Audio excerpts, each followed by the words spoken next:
بسم اللہ الرحمن الرحیم۔ السلام علیکم۔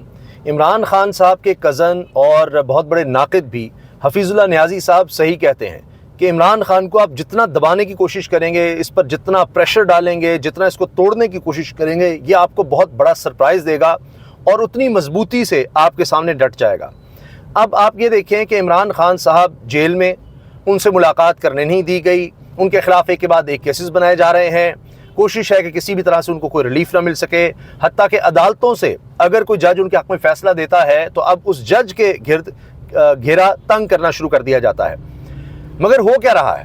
عمران خان صاحب نے اب جیل میں بیٹھے بیٹھے ہی اتنی بڑی سٹیٹمنٹس دینا شروع کر دی ہیں کہ جس کے بعد اب حکومت کو سمجھ نہیں آ رہی کہ کیا کریں۔ ایک طرف شہباز شریف حکومت اتنی کمزور ہو چکی ہے کہ ان کو سمجھ نہیں آتی کہ کیا کریں، یہ کوئی فیصلہ نہیں لے پا رہے۔ اور ابھی آپ دیکھیں کہ آل پارٹیز کانفرنس بلانے کا کہہ دیا ہے شہباز شریف صاحب نے، اور یہ خبریں آ رہی تھیں کہ وہ گئے ہیں، ابھی غیر ملکی دورے پر گئے ہیں، وہاں پر بھی شرمندگی کا باعث بنے ہیں، ان کو پروٹوکول کی سمجھ نہیں آئی کہ صدر پیوٹن سے پہلے ملنا ہے یا روسی وزیر خارجہ سے پہلے ملنا ہے، وہ وہاں پر عجیب بکھلائے پھر رہے ہیں اور پوری دنیا میں جگ ہسائی کا باعث بن رہے ہیں۔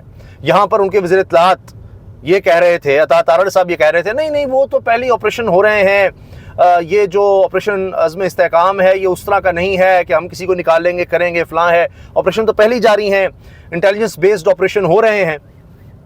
تو اور انٹیلیجنس بیسڈ آپریشن جس طرح ہو رہے ہیں تو ابھی اس میں کوئی اجازت کی کوئی اس طرح کی بات نہیں ہے، یہ کچھ خاص نہیں ہے۔ لیکن اب کیا ہوا ہے پھر عزم استحکام کے لیے آل پارٹیز کانفرنس بلانے کی کیا ضرورت ہے؟ آل پارٹیز کانفرنس میں اگر عمران خان نہیں ہے، تحریک انصاف نہیں ہے، جن کی خیبر پختونخوا میں حکومت ہے، تو پھر اس آل پارٹیز کانفرنس کا کیا فائدہ ہوگا؟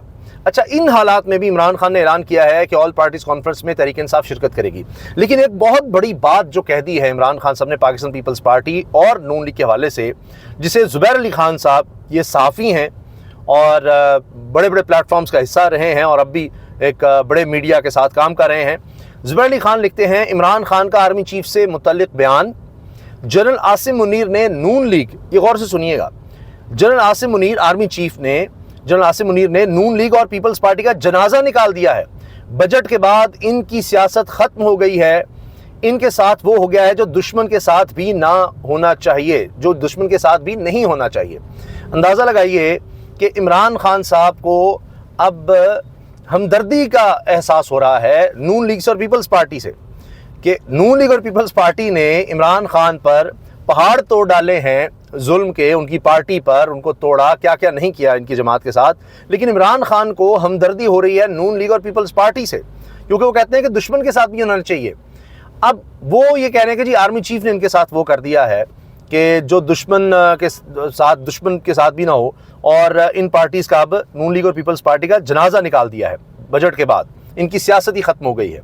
اب میں آپ سے عرض کروں کہ یہ جو بجٹ آ رہا ہے، ابھی آپ بجٹ آ چکا ہے، اس کے اب جو اثرات آ رہے ہیں وہ آپ آہستہ آہستہ دیکھ رہے ہیں، دودھ سے لے کر، بچوں کے دودھ سے لے کر، پیکج دودھ سے لے کر، ہر چیز مہنگی سے مہنگی ہوتی چلی جا رہی ہے، اور بجلی ابھی اور مہنگی ہونی ہے۔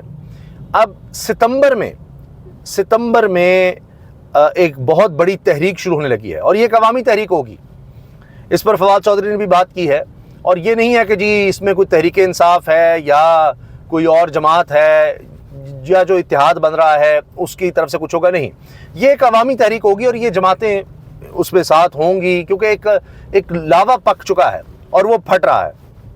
ابھی جو اگست میں بل آنے ہیں وہ آپ دیکھیے گا کیا ہوگا، اور اس کے بعد پھر یہ ایک عوامی تحریک شروع ہوگی جس میں دیگر جماعتیں ساتھ شامل ہوں گی، ان کو ہونا پڑے گا۔ عمران خان صاحب نے اب جو بات کی ہے آل پارٹیز کانفرنس کے حوالے سے، انہوں نے کہا جی تحریک انصاف اس میں شرکت کرے گی، اپنا موقف رکھے گی، اور موقف کیا ہوگا وہ بھی عمران خان نے پہلے ہی بتا دیا ہے، جو انہوں نے جیل میں گفتگو کی ہے، غیر رسمی گفتگو کی ہے صحافیوں سے، اس میں عمران خان نے بتا دیا کہ جی 2500 کلومیٹر، 2500 کلومیٹر کا ہمارا بارڈر ہے افغانستان کے ساتھ، اب افغان حکومت کو ساتھ ملائے بغیر ہم کس طرح سے کامیابی سمیٹ سکیں گے اس آپریشن میں؟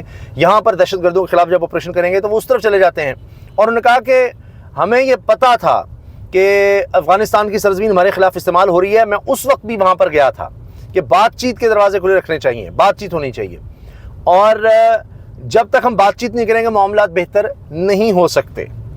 لہٰذا انہوں نے کہا کہ جی یہ آپریشن سے پہلے دیکھ لیں کہ کس طرح سے ہم نے آگے بڑھنا ہے، کیا کرنا ہے۔ اور جہاں تک بات ہے مذاکرات کی، عمران خان نے کہا جی وہ 8 فروری کو وہ موقع گزر چکا، طاقتور چاہتے تھے کہ میں اقتدار میں آ کر ان کو کچھ نہ کہوں، تو جتنا مرضی مجھ پر ظلم کر لیا جائے، شدید گرمی ہے، مجھے نہ سہولت دی جائے، میں برداشت کر لوں گا، لیکن میں وقت کے یزید کی غلامی نہیں کروں گا۔ یہ عمران خان صاحب کی سٹیٹمنٹس ہیں۔ اب وہ بڑی سخت سٹیٹمنٹس دے رہے ہیں، وہ پیچھے ہٹ نہیں رہے۔ اوپر سے آپ سنیے کہ اب کیا صورتحال بن گئی ہے، کیونکہ یہ جو ٹریبونلز بنائے جا رہے ہیں جس میں اب حکومت صرف اور صرف قاضی فائزہ صاحب کی طرف دیکھ رہی ہے کہ وہ ان کو بچا لیں گے، کیونکہ لاہور ہائی کورٹ والے ٹریبونلز کو تو کام کرنے سے روک دیا، لیکن اسلام آباد ہائی کورٹ کا معاملہ یہ ہے کہ اس میں ٹریبونلز کام کر رہے ہیں۔ اور اب جسٹس طارق محمود جہانگیری صاحب جو ان ٹریبونلز کو دیکھ رہے ہیں، اور یہ 3 حلقے اسلام آباد کے ہیں اور تینوں میں فارم 45 منگوایا ہے، وہ فارم 45 نہیں لا رہے، بیان حلفی کا بھی کہہ رہے ہیں۔ اب طارق محمود جہانگیری کے خلاف بھی آ رہا ہے کہ جی وہ سپریم جوڈیشل کونسل کے خلاف بھی ریفرنس۔ مسئلہ یہ ہے کہ یہ 3 حلقے تحریک انصاف جیتی ہوئی ہے۔ اب اس میں اگر فارم 45 آتے ہیں تو چیف الیکشن کمشنر پر آرٹیکل 6 لگ سکتا ہے کہ انہوں نے جعلی الیکشن کروائے، جھوٹ بولا، آئین اور قانون کی خلاف ورزی کی، اپنے حلف کی خلاف ورزی کی، اور جعلی مینڈیٹ والوں کو انہوں نے پوری سہولت کاری سے آگے لائے۔ وہ اس میں اب وہ بیان حلفی نون لیگ والے اگر دیتے ہیں جھوٹا بیان حلفی تو پکڑے جاتے ہیں، اور فارم 45 پر پھر سارا کچھ ہی ملیا میٹ ہو جاتا ہے۔ پھر آپ دیکھیں کہ اب یہ بات بھی سامنے آ گئی ہے یہ پتن کی طرف سے کہ جو فارم 45 کا فولڈر ہے، یہ سرور باری صاحب سربراہ پتن ہیں، انہوں نے کہا ہے کہ لاہور کے 30 صوبائی اسمبلی کے حلقوں میں سے 20 حلقوں کے نتائج ای سی پی نے اپنی ویب سائٹ پر بغیر فارم 45 کے جاری کیے ہیں۔ فولڈر کا نام فارم 45 ہے، لیکن اندر سے فارم 46 نکلے، فارم 45 ہے ہی نہیں۔ یہ بھی جھوٹ ان کے اپنی ویب سائٹ پر موجود ہے، آپ اندازہ لگائیے کہاں سے یہ بھاگیں گے۔ تو الیکشن کمشنر کے اوپر یہ تلوار لٹک رہی ہے۔ ستمبر میں بڑی عوامی تحریک شروع ہونے جا رہی ہے۔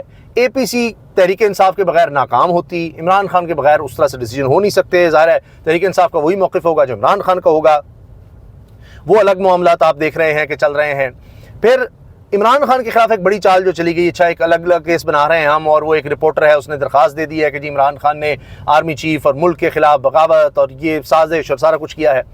وہ جو جناب رپورٹر ہیں ان کے حوالے سے اب اور ڈیولپمنٹ مزید آ گئی ہے، ان کو معطل کر دیا ان کے ادارے جی ٹی وی نے۔ ساتھ انہوں نے کہا ہے کہ تحقیقات کا بھی آغاز کر دیا ہے، اور رئیس احمد نے چینل کے ساتھ اپنی وابستگی کو سیاسی الزامات کے لیے غلط طور پر استعمال کیا، جس کی مذمت کرتے ہیں۔ اور انہوں نے کہا ہے کہ انہوں نے یہ جو رئیس صاحب ہیں ان کے خلاف ہم نے انویسٹیگیشن شروع کر دی ہے، اور ہم جرنلزم کے اصولوں کے ساتھ کھڑے ہیں، جی ٹی وی کہتا ہے، اور ہم جناب نیشنل انٹیگریٹی کے ساتھ ہیں۔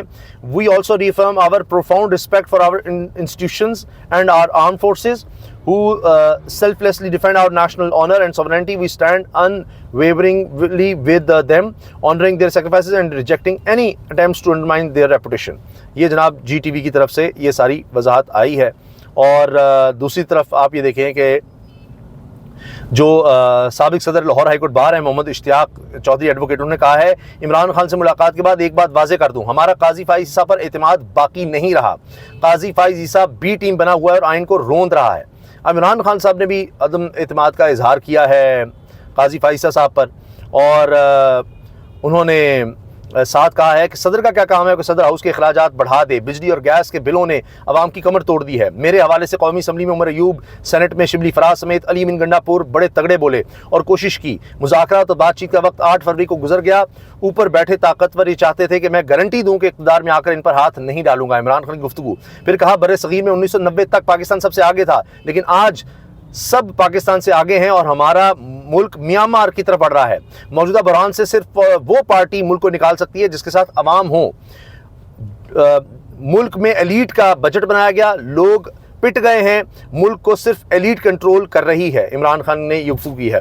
سنم جاوید صاحبہ کا سن لیجئے، حالات جتنے بھی مشکل ہوں ہم عمران خان کے ساتھ کھڑے ہیں، وہ جب بھی پیچھے مڑ کر دیکھے گا ہم وہیں کھڑے ہوں گے۔ اب یہ جناب خاتون باز نہیں آ رہی، اس کو عدالتوں میں پیش کیا جاتا ہے، اس کو جناب گرمی میں وین میں رکھا جاتا ہے کئی گھنٹے، مگر یہ نہیں ٹوٹ رہی۔ تو اب آپ سوچئے کہ یہ حکومت اتنا ظلم کر کے بھی جو رزلٹ حاصل کرنا چاہ رہی ہے وہ نہیں ہو رہے، نہ عمران خان صاحب سے کی طرف سے، نہ ان کے ورکرز کی طرف سے۔ اور مذاکرات اور بات چیت کا وقت 8 فروری کو گزر گیا. اوپر بیٹھے طاقتور چاہتے تھے کہ میں گارنٹی دوں کہ اقتدار میں آ کر ان پر ہاتھ نہیں ڈالوں گا. یہ بھی زبیر علی خان نے یہ بات کی ہے. کوئی پارٹی چھوڑ کر جانا چاہتا ہے تو بے شک چلا جائے عمران خان. اور اس کے ساتھ ساتھ انہوں نے کہا کہ جی یہ بات میں نے پچھلی ویڈیو میں کی ہے کہ مریم نواز اور نواز شریف اور اس پر خواجہ آصف کے خلاف بھی مقدمات بنائے جائیں. ساتھ انہوں نے یہ بھی کہہ دیا ہے کہ میرے ساتھ جیل میں ناروا سلوک ہے جس پر بھوک ہڑتال پر میں جاؤں گا, میں پارٹی سے مشاورت کر رہا ہوں. یہ بھی عمران خان نے ایک بڑا اعلان کیا ہے. اور دوسری طرف جناب اب آخرکار فواد چودھری نے بھی سیز فائر کر دیا ہے. وہ بڑی تنقید کر رہے تھے لیڈرشپ پر اور شبلی فراز کے حوالے سے خاص طور پر وہ کہہ رہے تھے. اب انہوں نے کہا کہ جی پارٹی میں کوئی گروپ نہیں جو عمران خان کے ساتھ ہے, وہ پی ٹی آئی ہے. شبلی فراز کی وفاداری پر شک نہیں کیا جا سکتا, وہ ایک وفادار دیانتدار آدمی ہیں. تو یہ سیز فائر بھی ہو گیا ہے اور ایک دوسرے کے خلاف جو بیانات تھے یہ بھی لگتا ہے رک گئے ہیں. بہرحال عمران خان صاحب جو ہیں جہاں تک ان کی بات ہے ان کی طرف سے کوئی سیز فائر نہیں ہو رہا. اللہ حافظ.